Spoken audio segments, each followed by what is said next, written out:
శుభోదయం మిత్రులారా. పద్య కవిత్వము రచన ఇప్పకుంట సూర్యనారాయణమూర్తి. శీర్షిక మనస్సాక్షి.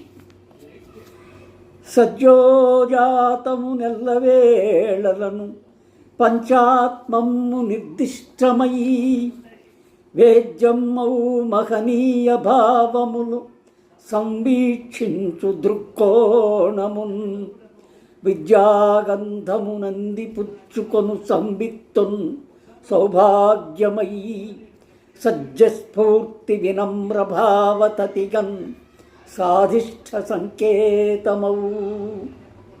మిత్రులారా, ఈ పద్యభావము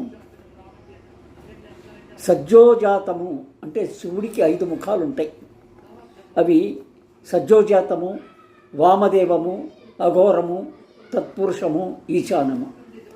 ఇవి శివుడి 5 ముఖాలతో పోల్చుకుంటే సజ్జోజాతము నెల్లవేళలను పంచాత్మము నిర్దిష్టమై. పంచాత్మము అంటే మనిషికి 5 విభాగాలు ఉంటాయి. ఆ విభాగాలు అన్నకోశము, ప్రాణకోశము, మనోకోశము, విజ్ఞానకోశము, ఆనందకోశము.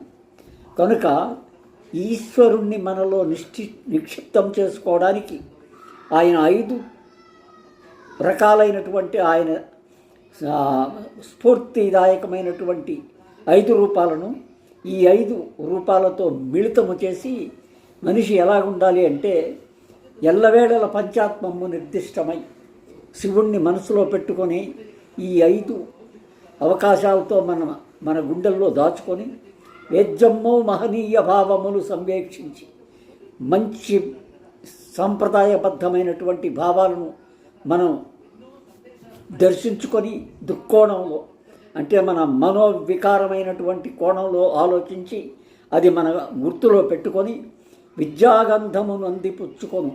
ఆ విధంగా మనం విద్యను అభ్యసించి దాంట్లో పూర్తి స్థాయిలో సంవిత్తున్ జ్ఞానాన్ని సంపాదించుకొని సజ్జస్ఫూర్తి అంటే అప్పటికప్పుడు వచ్చేటువంటి భావం ఈ క్షణంలోనే చెప్పాలి. మహాకవులు చెప్తుంటారు, ఒక పద్యం చెప్పమంటే సజ్జస్ఫూర్తితో అప్పటికప్పుడు ఒక పద్యం చెప్పేస్తారు.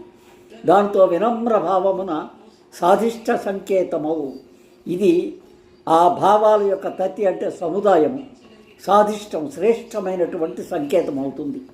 కనుక ఈ విధంగా మనం శివుణ్ణి ప్రార్థన చేసుకొని మన మనసులో ఆయన్ని నిక్షిప్తం చేసుకొని ఆ కార్యక్రమాలన్నీ జరుపుకుంటే మనకు కావలసినటువంటి అన్ని పనులు పూర్తయి చదువు బాగా వస్తూ మనం అన్ని విధాలా ముందుకు నడుస్తామని చెప్పడానికి ఈ పద్యం రాశాను.